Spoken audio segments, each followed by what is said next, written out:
Kapuso. Sabay-sabay nating ikapuso at awitin ang ating bagong Kapuso Team.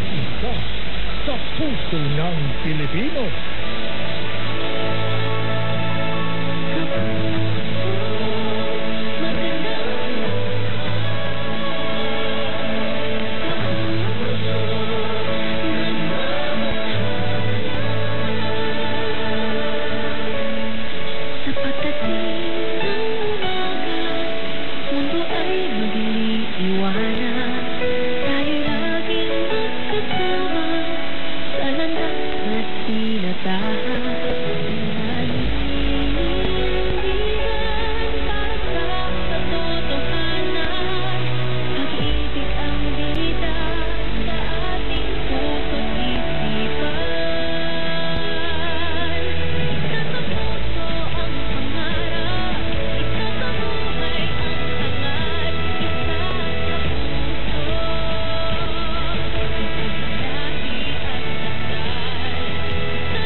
Sunday, October 26th, the San Pedro Red Lions take the fight to the San Sebastian Golden Stag at 12 noon, and the Letran Knights engage with the Arellano Chiefs at 2:30. Building Greatness, NCAA Season 101 on GTV and Heart of Asia.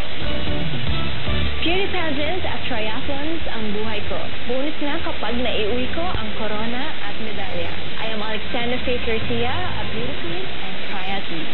Adding MSC capsule into my training regimen helps me a lot, together with proper diet and exercise. Having MSC capsule is a winner for me. Dito ko bilib. Mahalagang paalala, ang MX3 capsule hindi gamot at hindi dapat gamitin panggamot sa anumang uri sa sakit.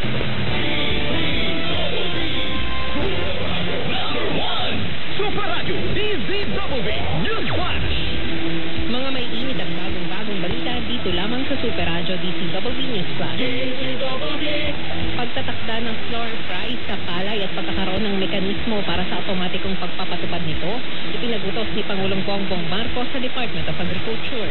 Layo nito na maprotektahan ang mga Pilipinong magsasaka mula sa hindi makatarungang pambabarat sa kanilang ani. Sa ilalim ng nilagdaang Executive Order 100, nilikha ng isang steering committee na binubuo ng Department of Agriculture, DILG, BTI, DAR, DSWD at NFA para umalalay sa pagpapatupad ng floor price ng palay. Ito ay para mapatatag ang farm gate price ng palay, maprotektahan ang mga magsasaka sa pabago-bagong presyuhan at matiyak ang food security. Hanggang mahigit pisong taas presyo sa mga produktong petrolyo nakamba sa mga susunod na araw. Sa pagtaya ng kumpanyang Unioil, posibleng tumaas ng 1 peso and 70 centavos hanggang 1 peso and 90 centavos ang presyo ng kada litro ng diesel, habang inaasahan naman na tataas ng 90 centavos hanggang 1 peso and 10 centavos ang presyo ng kada litro ng gasolina.